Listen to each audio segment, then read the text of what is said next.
Well, Oh no, see, this is why I'm taking well, no, over. no, it's not This gonna be is us arguing about anything. But like one of the things I was talking about, because there was on top, there was a Twitter topic about emotional incest. Remember we were talking about this and how, that's a wild topic. yeah, Go I for it. no, but like how like I feel like it's crazy how a lot of times I feel like people have kids to fill a void. It's usually mostly women, and they do it with their sons, and it's like really creepy. And I feel like it needs to be talked about. And specifically, it's 'cause I think Erica Mena, yeah, it was Erica Mena. She posted her and Safari's baby on I think Instagram stories or something. Yeah, and she was like, I finally got a real man in my bed, and the baby was born like a week ago or 2 weeks ago. I think I don't keep up with her, so I'm not sure if it's a new if this was a new picture or old. But apparently the baby was like a week or two old when the picture was posted, and I just felt like that's very strange to say. I finally got a real man in my bed, an infant, an infant. That's weird. Like that's very weird. Like why are you projecting that onto your newborn son? And that just goes to show like these girls be so hurt by these men that they have these sons. And that's why a lot of women want sons. Like you ever look at some gender reels and see girls cry when they realize they're getting daughters because they don't want daughters. They really want that void filled with a son. It's very weird. Like don't put that on your kid. That's the thing called emotional incest, and we're gonna get the definition. Well, you can put in your 2 cents, but we're gonna get. I have no 2 cents. But I'm just saying it's something that needs to be addressed. I feel like a lot of people don't realize how crazy it is. Like we focus so much on physical abuse of children and physical just wrongdoings, but there's a lot of emotional stuff that really needs to be addressed, and that's one of them. Like it's always like, oh, my son's he's gonna be here for me for life. He's gonna love me unconditional. I never felt true love until I had a son, or I never. I never knew what love was like until I had a kid. Like that's weird. You shouldn't say stuff like that. And I get some people say it with like not bad intentions, but a lot of people that's what it is. They've been so hurt by the partners and like they just feel like that is gonna be the person to fill their void, and you're putting that burden on that child to grow up to be there for you all the time. Like a lot of moms are like that with their sons. It transpires, like you see it how it affects when you get older. Like moms that won't let their sons move on, or moms who are possessive over their sons when they get girlfriends. It's just weird. Very weird. And emotional incest occurs when a parent or caregiver relies on a child for the support that an adult partner would usually provide. They may also treat their child like a romantic partner. It's different from physical incest because it does not involve sexual abuse. And symptoms by survivors of who were survivors of this emotional incest are they usually feel really guilty, like about like, their parents or their mom in particular, low self-esteem, or they overperform in relationships since they were the one to like rescue their loved one. So they the one that they feel like they overperform a relationship. They usually become that overpower or overbearing, rescuing type because from the emotional turmoil that that they dealt with basically. Interesting. Yeah, and I feel like it's not talked about enough. I honestly don't. People think it's so cute, like oh, it's so cute. Like no, it's not cute.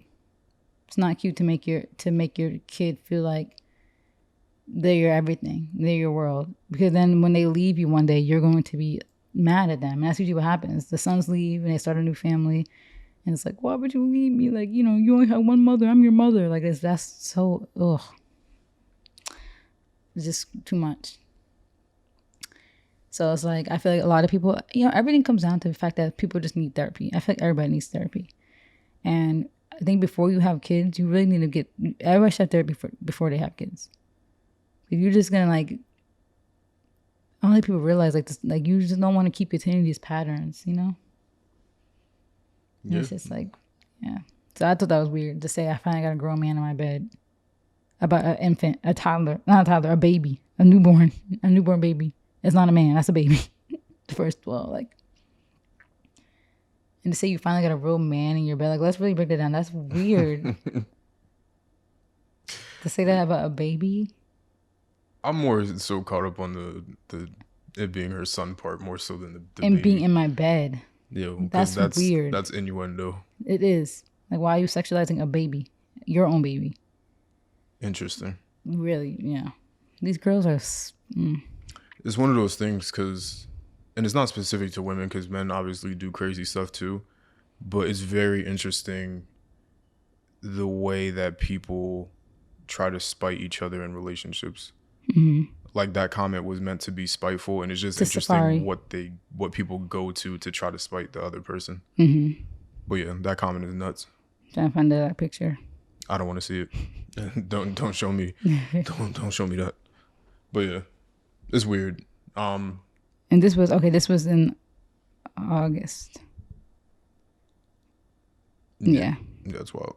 Why is it just coming up now? Because there was a whole emotional incest conversation happening on Twitter for some reason.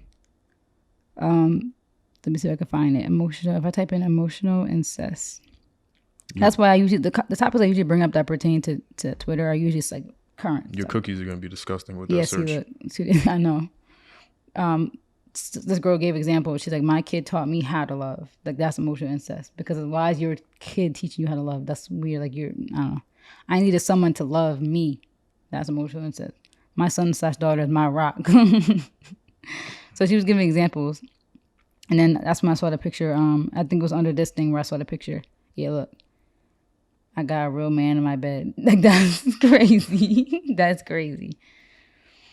And like people said, prime example, you're projecting responsibilities of an adult partner, calling a boy the man of the house, often skipping out on having adult relationships and dating while relying heavily on the child to be emotional support and comfort. Like, and I feel like I haven't really seen that personally. Like in my like memory, I can't really think I've seen it personally, but I know like I've seen like how like people who are now, I feel like they were victims of that, and like then they try to project that on themselves. Like they'll be like, oh, I don't need a man. Like I'll have me. It just be me and my kid. Like my kid's gonna love me, or my daughter's gonna love me. Like I feel like people, you could tell they're a product of that because they project that into how they're gonna be when they have kids, and this is strange.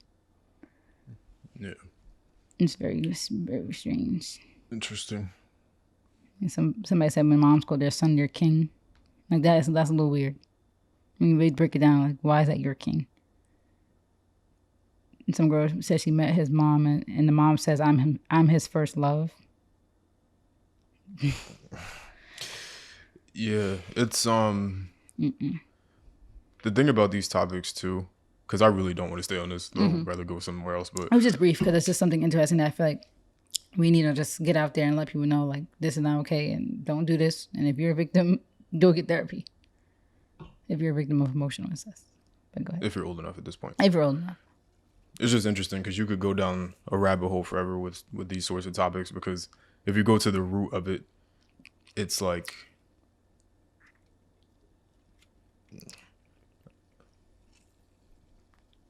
your ginger ale good? It's good. I want to hear you slurping in the mic. Yeah, back up off the mic.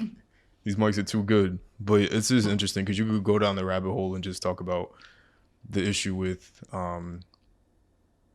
gender roles in the household. Like you could get into a lot of different things, and because that's where really the root of the issue is people really just projecting the relationship issues on their kid, which is kind of crazy. And it's not gonna it's like I don't think they realize that like they're like damaging a person. I feel like people look at kids as like props and they don't realize they're damaging them, you know? Like they looked at them as toys. Like, you know, You just came out. I remember like when Joe was packing up the stuff, or he was cleaning up the murder scene. Spoiler alert. Yeah, spoiler. Sorry if you don't watch it. But, you know, everybody knows that he's a killer. So they already know killing was happening in season 3. But when he was cleaning up the crime scene, like in the house, and was like, I hope, like, you know, he's not old enough to understand what's going on right now. I feel like a lot of people have that mindset when it comes to their babies. Like oh, he's fine. He don't realize what's happening right now. He don't realize what I'm saying. It's like, they might. And I'm sure, yeah, when they're infants, okay, they probably don't. But, like, you're going to keep having that mindset when they're 3, 4. And, like, kids are really smart. Like, there was this video in the shade room that they posted earlier. This little girl, literally, the mom was handing the baby items. And the baby was doing exactly what you would do with it. She passed her deodorant and the baby was like this. She passed her lotion and the baby literally, like, rubbed her legs. I'm like, that's crazy. They're really observant. She gave her lashes and she, like, did this. Like, these babies are watching and they're listening. And I feel like people don't realize that. Like, and then now you're just damaging them. And like, if you love them so much, why are you damaging them like that? Like, stop using kids as to feel something. Stop just having babies to feel something in you. That's selfish and like psycho. All right. Okay, we said no arguments. Sorry, we said don't be mad. But this is a rightful thing to be mad at. Like, people need to stop having kids. Like if you're not ready, if you're mentally ready, physically ready, financially ready, stop having kids. Because you're just putting them in these crazy situations. Like it's just very like selfish, you know. Yeah.